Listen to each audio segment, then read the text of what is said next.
Selamat malam Sobat Investor, berjumpa lagi dengan saya M. Budi Santosa, Wakil Pemimpin Redaksi Digital IRIC Channel, yang akan mengulas berita-berita terpopuler yang tersaji di IRIC Channel.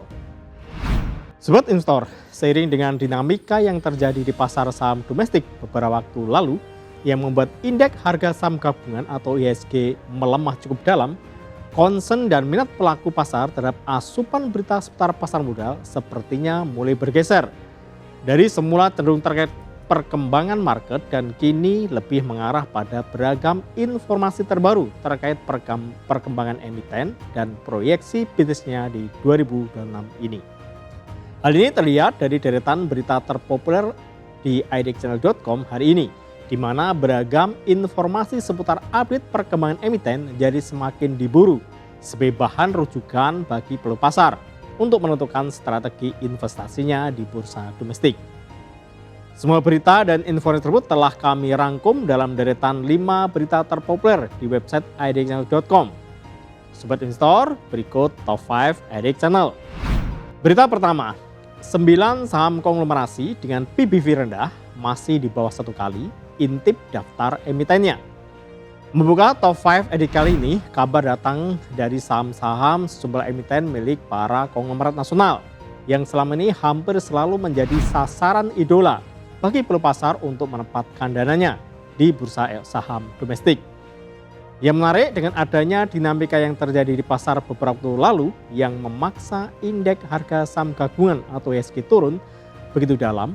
Hal yang sama juga terjadi pada harga saham-saham konglomerasi ini, sehingga terpantau memiliki rasio PBV cukup rendah, bahkan berada di bawah 1 kali. Sebenarnya kita tahu rasio price to book value atau PBV merupakan salah satu tools andalan pelaku pasar guna menakar apakah posisi harga suatu saham sudah cukup murah, mahal atau sesuai dengan nilai wajarnya. Dengan kata lain, melalui sudut pandang PBV, pelaku pasar dapat menentukan harga suatu saham telah under value atau justru telah over value.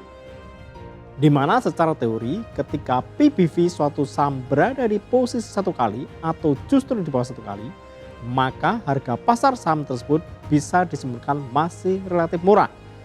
Sedangkan sebaliknya jika harga pasar suatu saham berada di atas 1 kali, maka bisa dikatakan bahwa harga saham tersebut cukup mahal. Sebagai contoh, kita bisa melihat saham PT Barito Renewables Energy Tbk atau BREN yang memiliki PBV hingga 107,69 kali. Atau saham PT Bukit Uluwatu Villa Tbk atau BUVA yang porsi PBV-nya mencapai 24,95 kali.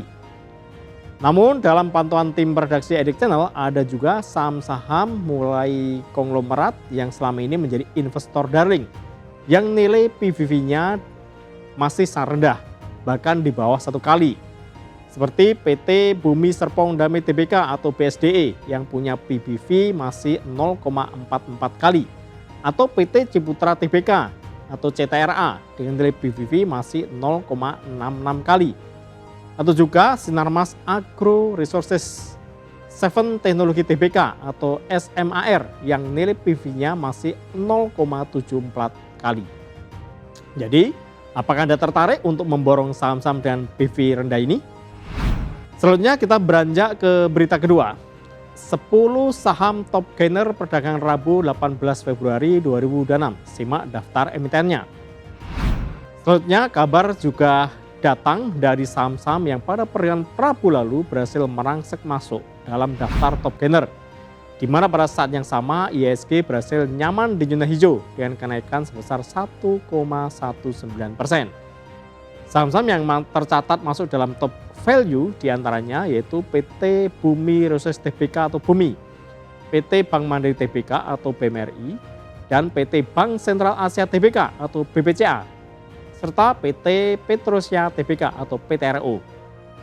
Sedangkan saham-saham yang masuk dalam daftar top gainer yaitu PT Astrindo Nusantara Infrastruktur Tbk atau BP, PT Cipta Perdana Lancar Tbk atau PART, serta PT Trimitra Prawara Goldian Tbk atau ATAP yang disusul juga oleh PT Multi Garam Utara Tbk atau FEOLK.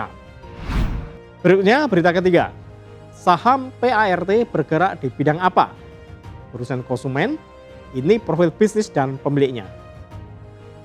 Masih membincang soal saham PT Cipta Perdana Lancar Tbk atau PART.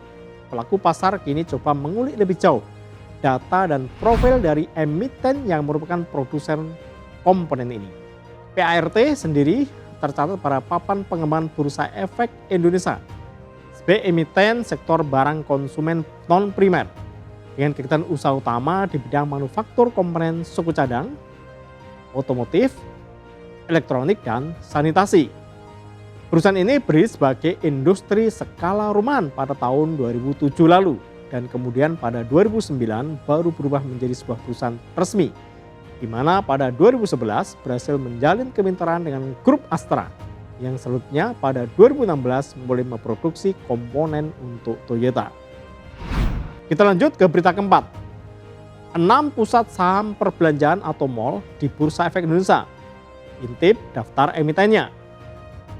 Kali ini kabar juga datang dari saham-saham dari sektor pusat perbelanjaan atau mall yang sebagian besar dikelola oleh perusahaan-perusahaan properti dan juga real estate.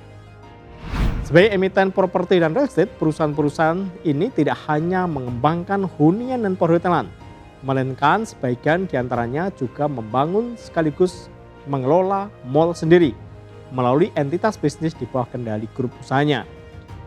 Saham-saham mall ini mulai mencuri perhatian karena dinilai berpotensi kebanjiran cuan dari datangnya momen Ramadan, seperti misalnya PT Pakuwon Tbk atau PWON, PT Agung Podomoro Tbk atau APLN, serta PT Sumarekon Agung Tbk atau SMRA.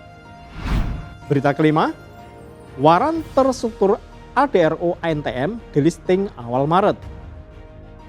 Menutup program Top 5 edisi kali ini, kabar terakhir datang dari Bursa Efek Indonesia atau BI yang mengumumkan penghapusan atau delisting terhadap 2 waran terstruktur terhitung mulai 2 Maret 2026 mendatang. Waran terstruktur ini diterbitkan oleh PT KAF Sekuritas Indonesia yang sebelumnya dikenal sebagai HP Capital dengan nama efek PJT Waran ADRO HD EXP 2 Maret 2026 dan PUT Waran ANTM HP EXP 2 Maret 2026. Demikian Top 5 Edik Channel edisi kali ini. Saya Budi Santosa pamit undur diri. Harap diingat bahwa segala keputusan pembelian maupun penjualan saham sepenuhnya berada di tangan Anda, Sobat Investor. Pantau terus berita ekonomi, bisnis, dan pasar modal hanya di Edik Channel TV, edikchannel.com, dan media sosial Edik Channel. Sampai jumpa.